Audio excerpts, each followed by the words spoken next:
These 9 silent habits destroy you daily.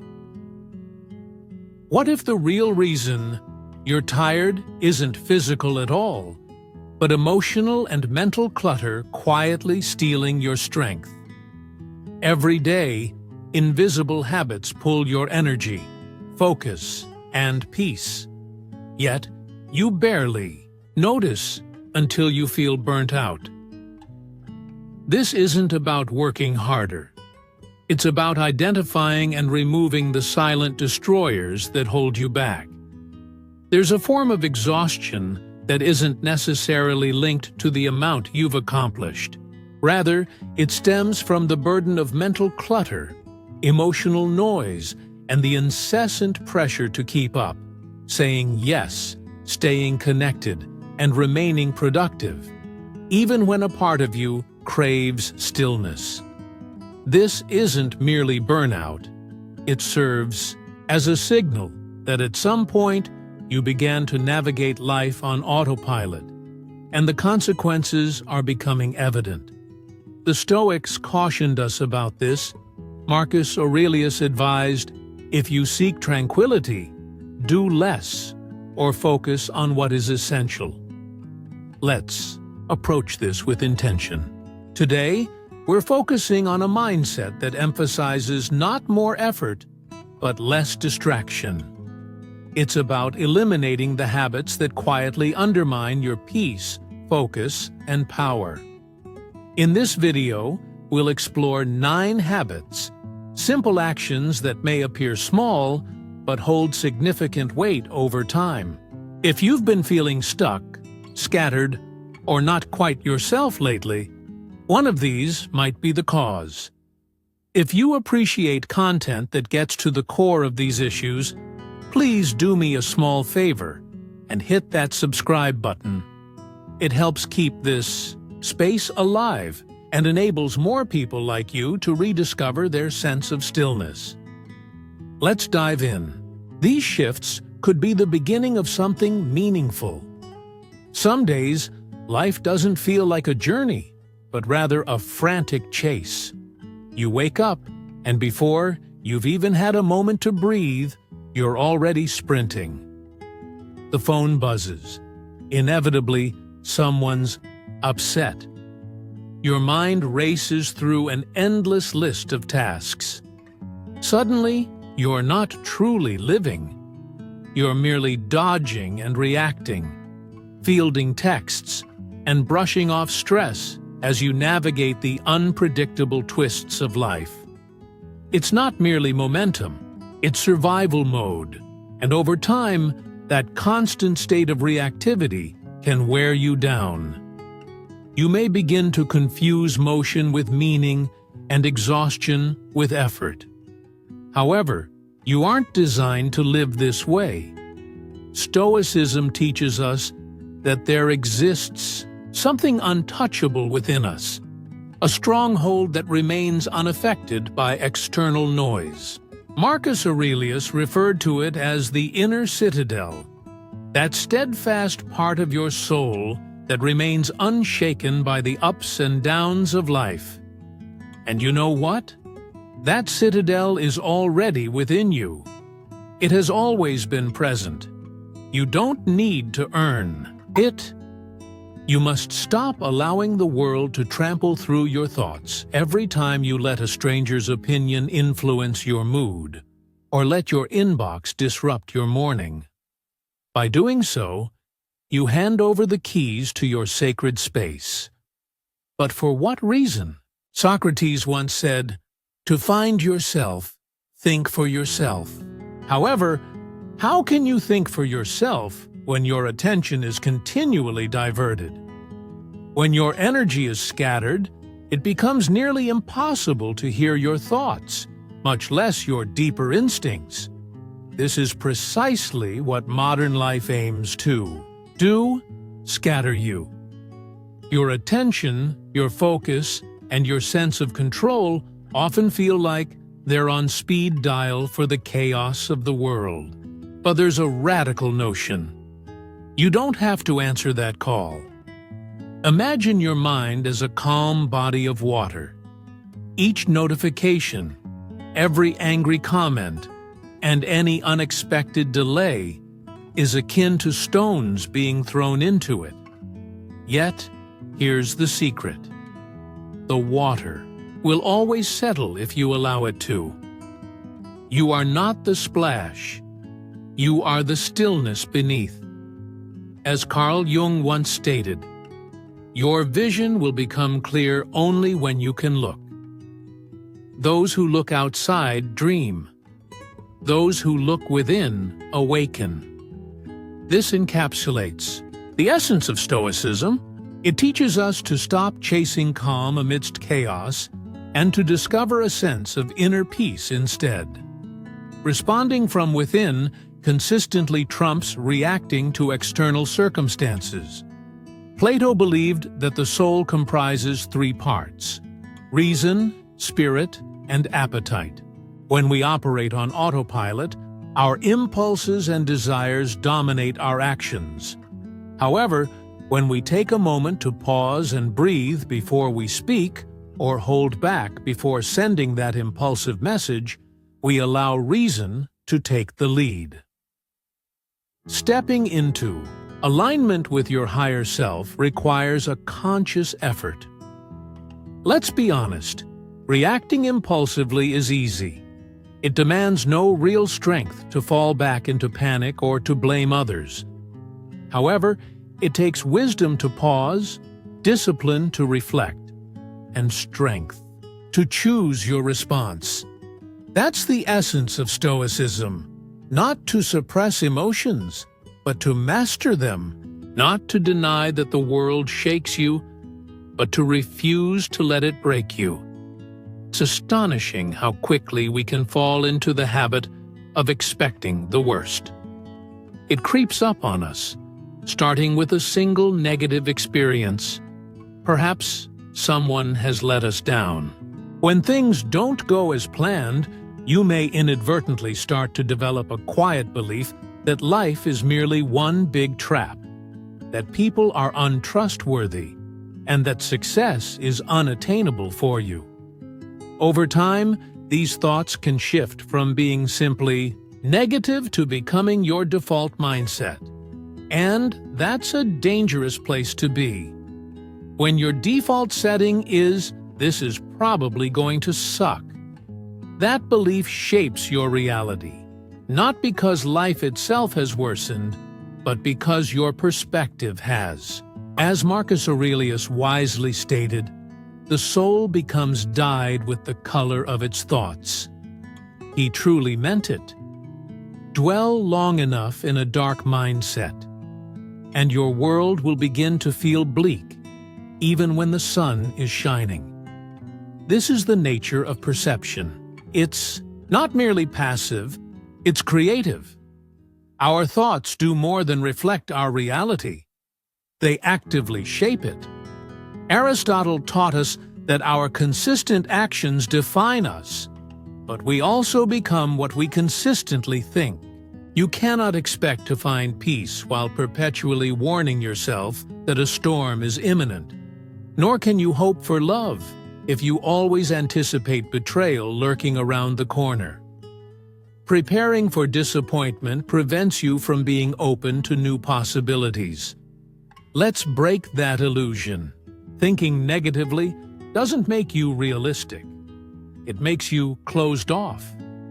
It narrows your options and blinds you to opportunities and connections. Carl Jung said, "Until you make the unconscious conscious, it will direct your life, and you will call it fate." That inner voice whispering, "They didn't like you," or "This will never work," isn't fate. It's just an old script. Remember, you have the power to edit it. Plato asserted that actual knowledge begins with the realization of how little we truly understand, which encompasses the assumptions we hold about others and the future. What if those assumptions are misguided? What if things do work out this time? What if your mind is deceiving you, not to harm you, but to shield you from a past that has already concluded. We often overlook the fact that our brain's primary function is not to uncover the truth, but rather to ensure our survival. It constantly scans for potential threats. While this instinct is invaluable in moments of danger, it can be debilitating when we seek personal growth and development. Stoicism offers valuable insights on this matter. To step back from our emotional reactions, it's essential to ask ourselves, is this thought helpful? Is it true? Or is it merely noise? We often find a peculiar comfort in procrastination, convincing ourselves that tomorrow will be the day when everything changes. Tomorrow, we'll rise early. Tomorrow, we'll begin that diet. Tomorrow, we'll have the difficult conversation, pursue our dreams, break old patterns. However, tomorrow can become a storage closet where we stash all our unfinished intentions, leaving us to wonder why it starts to feel so cluttered inside. Yet, this is the part we often resist facing. Tomorrow is merely a concept, a soft cushion we use to soften the hard truth that we're often too afraid to take action today. Nearly 2,000 years ago, Marcus Aurelius captured this sentiment when he said, "You could be good today, but instead, you choose tomorrow." That statement resonates deeply because we instinctively know it to be true.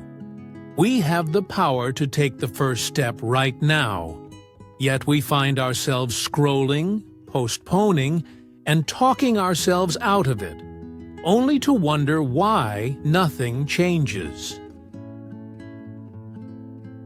Tiliterator Jung famously remarked, "Procrastination is the thief of time." But it goes beyond that. It robs us of our identity. Each time we delay what truly matters, we reinforce a version of ourselves that plays small, shuns discomfort, and sacrifices long-term gains for short-term ease. The cost is not just lost time, but also squandered potential, bravery, and ultimately, life itself. Stoicism candidly reminds us that time is not something we possess. It is on loan. Epictetus made this clear when he stated, "While you delay, life speeds on." That is the hard truth we must confront. The reality that every moment is a precious gift. A moment you'll never reclaim. This isn't meant to sound morbid, but rather motivational. Understanding that time is fleeting adds a sense of sacredness to the present. It ignites a fire beneath your feet instead of casting a shadow on your back. Now, consider this. If you were to carry a backpack filled with golden hours, literal, shining moments of your life, and each day someone reached in and took handfuls without permission, how long would it take before you gripped that bag a little more tightly? How long would it be before you stopped giving those precious hours away so carelessly? That's the reality we face every day. The only distinction lies in the fact that the thief is invisible. It manifests as distraction, doubt, and delay. Socrates wisely cautioned, "Beware the barrenness of a busy life," highlighting our tendency to equate activity with progress. We often believe we are advancing while our days are consumed by errands, updates, and endless plans. Yet we find ourselves stagnant. There is a significant difference between mere motion and true meaning, between being busy and genuinely evolving. This serves as a wake-up call. It's not more time that you need, it's the power to make decisive choices. Just take one clear, committed action today, not perfectly, not dramatically, but sincerely, by addressing that one task you've been procrastinating. Take action, Send that email, open the book, apply for the opportunity, clean the room. It doesn't matter what it is, only that it's something that has been lingering. Plato believed that discipline serves as the bridge between desire and fulfillment. Your future self isn't shaped by what you merely dream of. It is built upon what you start, what you commit to, and what you complete. There's a subtle kind of exhaustion that arises not from doing too much, but from failing to decide what to do at all. You find yourself mulling over a choice for days, weeks, or even months, overthinking and continuously revisiting it. Ask everyone for their opinions. Weigh the pros and cons repeatedly until the paper tears. Yet in the meantime, nothing changes. You remain stuck, caught in a trap that often goes unspoken. Waiting feels safe. However, it's precisely where dreams wither away, slowly and silently. The Stoics were clear about this. Seneca noted, "It is not that we have a short time to live, but that we waste a lot of it." Indecision stands as one of the greatest thieves of time. It may feel like you're buying time, yet each moment you delay is merely burning it away. "I'll decide later." Pushing the future you desire further out of reach isn't a reflection of your capabilities. Instead, it's a result of not having chosen a clear direction. Aristotle once stated, "Choice, not chance, determines your destiny." He understood that it is action that transforms potential into reality. While thinking and planning are valuable, there comes a moment when you must commit to a path. The longer you hesitate at the crossroads, the more challenging it becomes to move forward. And that indecision, it can quickly morph into regret before you even realize it. Consider how many times you've promised yourself that you'll make a decision soon. Is it worth watching an opportunity slip away?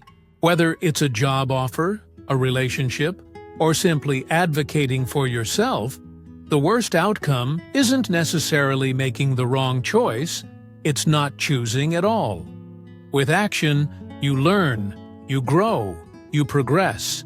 In contrast, indecision keeps you stuck in the same place, creating grooves in the ground without any forward momentum. As Carl Jung observed, the most terrifying thing is to accept oneself completely. And often, what lies behind our indecision isn't a fear of the choice itself, but rather a fear of fully owning the outcome. We often fear taking on the responsibility of making the wrong decision, leaving us with no one to blame but ourselves. However, here's the reality. You can manage it, even when it's messy or uncertain. You are designed for progress.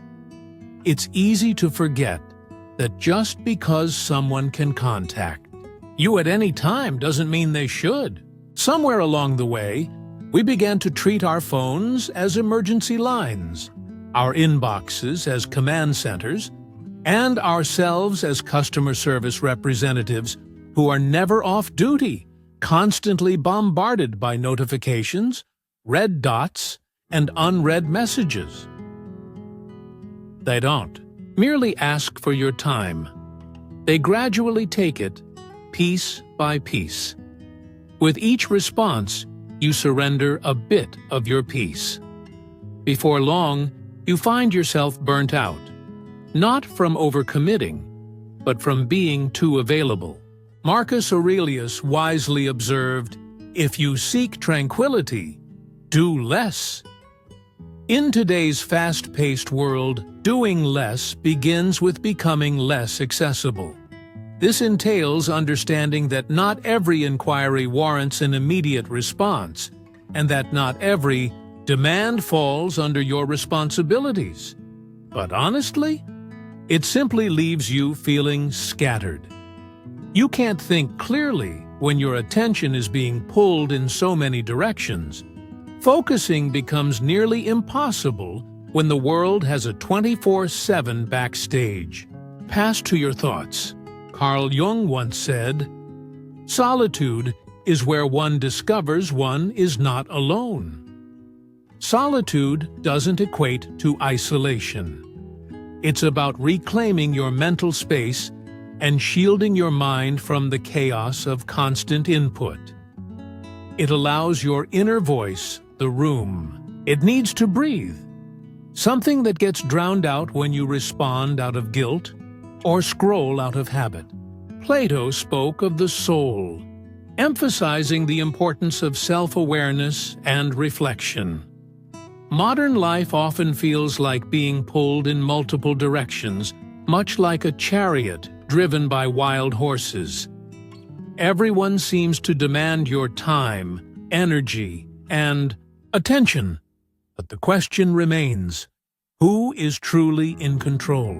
If you fail to direct your focus, someone else will take the reins. The Stoics recognized this truth. Epictetus noted, "We should discipline ourselves in small things, and from there proceed to greater." So, begin with small steps. Say no to one request, silence one notification, and block out the distractions that don't serve you. Remember, you're not Google. You're not on call for everyone. For the entire internet, you're a human being with a finite amount of focus and a life that deserves your full presence. There's this pressure in the air. We all breathe. Go faster. Do more. Be everywhere. If you're not grinding, you're falling behind. If you're not hustling, you're wasting your potential. That's what we're told day in and day out. But there's what almost no one asks: where exactly are we rushing to? And more importantly, why? Stoicism isn't against effort. The Stoics weren't lazy or passive. Marcus Aurelius ran an empire. Epictetus taught us about the importance of pain and adversity, emphasizing that none of his followers subscribed to blind motion. Instead, they advocated for deliberate action and thoughtful steps. They understood not only what they were doing, but also why they were doing it. Seneca articulated this sentiment perfectly. It is not that we have a short time to live, but that we waste much of it. Isn't that the truth? In our constant rush, we often lose the ability to be present. We overlook the scenery and forget what initially inspired us to choose our path. Hustle becomes a habit, but not in a positive way. You wake up one day and realize that you've been sprinting in circles, chasing something vague with no finish line in sight. Aristotle believed that virtue lies in moderation, not in excess. When ambition morphs into obsession and action devolves into frenzy, you're no longer building a life. You're merely reacting to the fear of standing still. Remember, stillness is not your enemy. It's often in moments of stillness that the best decisions are made. Carl Jung once said, "Hurry is not of the devil. It is the devil." That rush you feel, that constant pressure, rushing through life robs us of depth and clarity of meaning. When you're constantly in a hurry, you forfeit the opportunity to choose your direction and instead find yourself merely trying not to stumble. This is not truly living. It's simply surviving at a rapid pace. Plato believed that a fulfilling life depends on recognizing what is genuinely valuable and refusing to exchange it for cheap alternatives. Hustle without purpose often serves as one of these substitutes. It may feel like progress, but it is frequently just a distraction in disguise.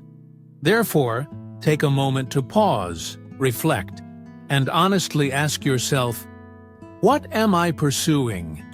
And is it truly worth it? Are you simply climbing a ladder? Are you leaning against the wrong wall? Are you filling your time with business to avoid more profound questions? The Stoics would encourage you to slow down, not to stop, but to reflect and act with wisdom, to move with clarity. Life isn't about how quickly you can go. It's about whether you're heading in the right direction. There's a peculiar tendency among us humans to cling to pain as if it serves as proof. Proof that we were wronged, that it mattered, that we still exist.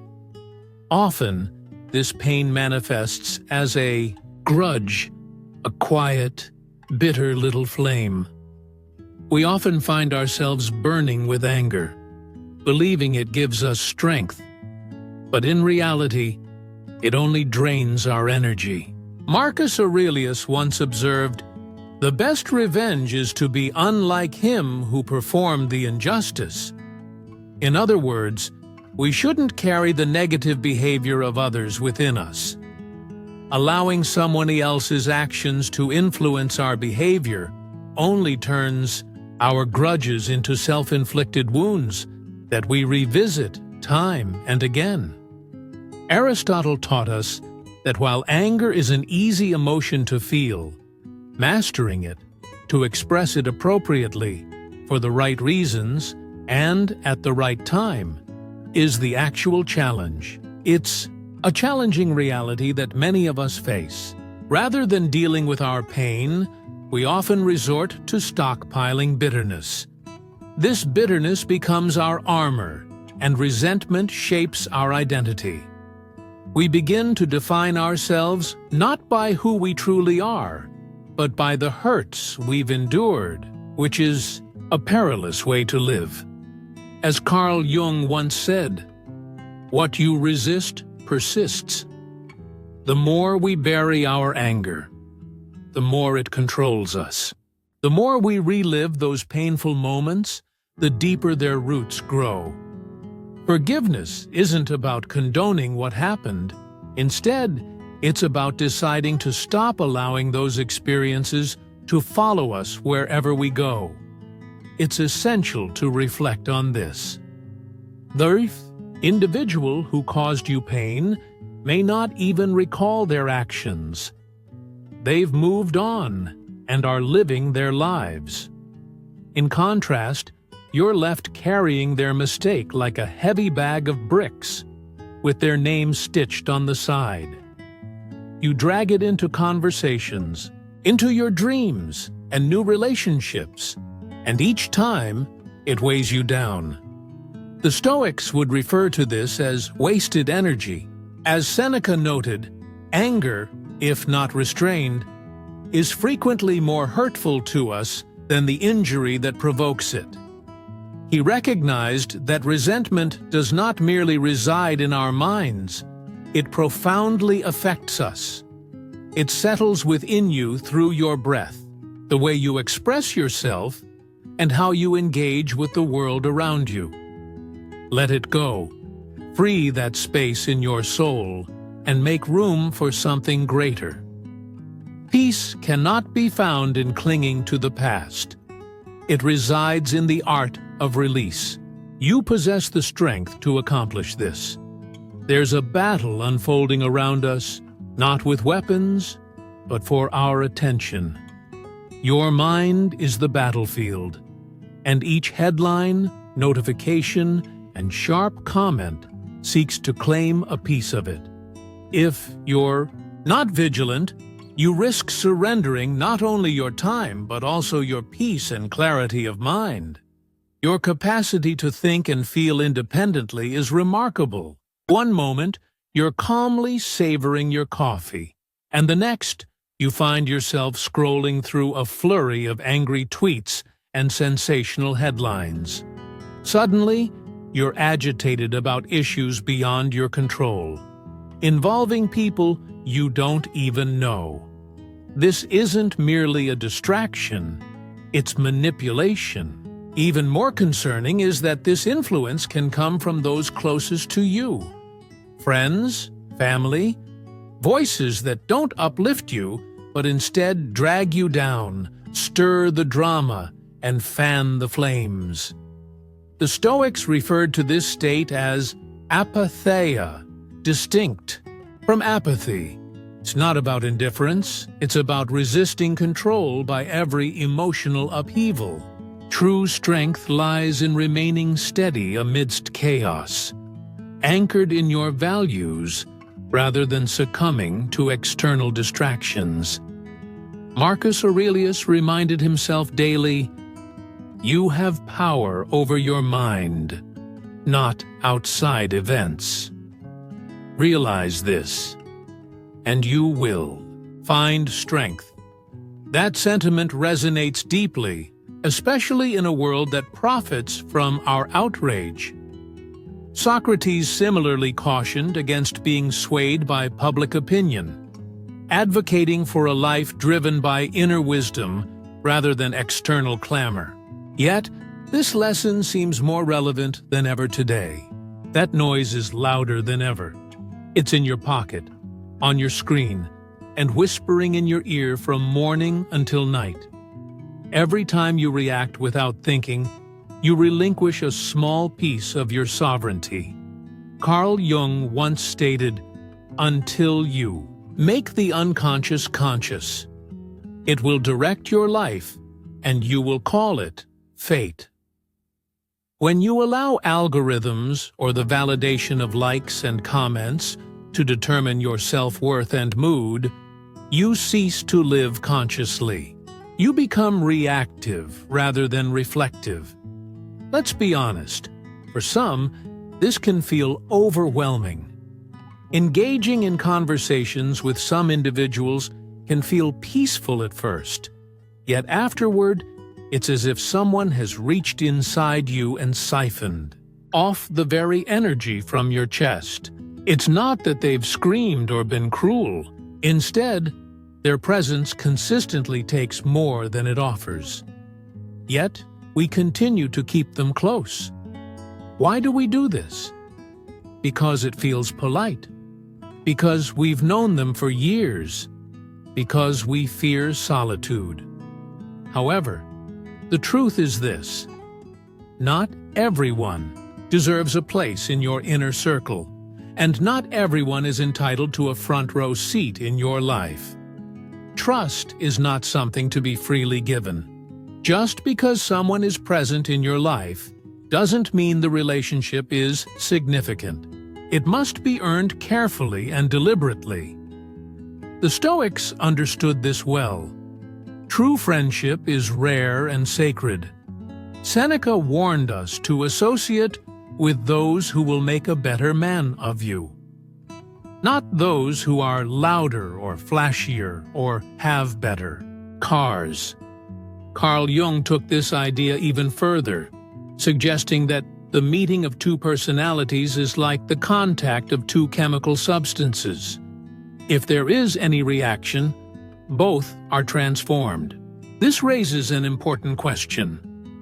What are you being transformed into through your interactions? Are they shaping you into a more grounded, calm, and focused version of yourself? Or do you find yourself walking away feeling anxious, irritated, or uncertain? Plato taught that the soul is shaped by the company it keeps.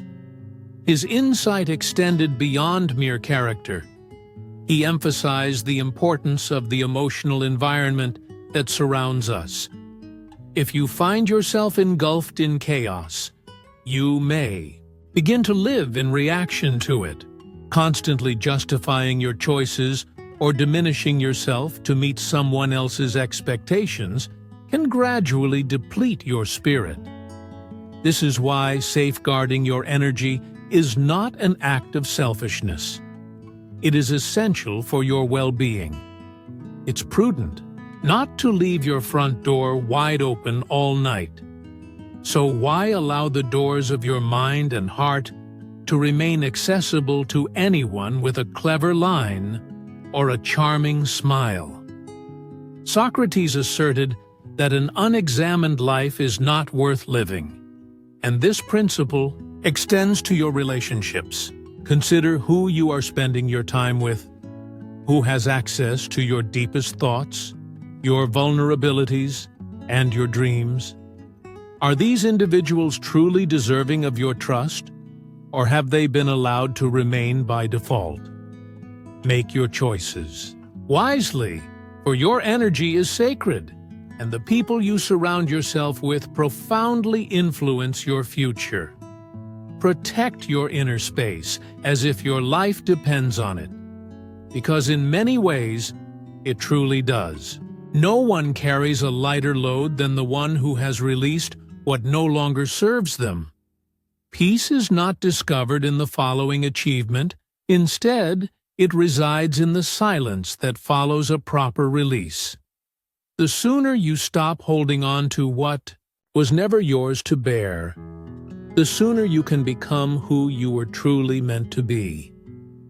If this resonates with you, another video is available that will take you even deeper into this journey. Thank you for being a part of Stoic and Mindset.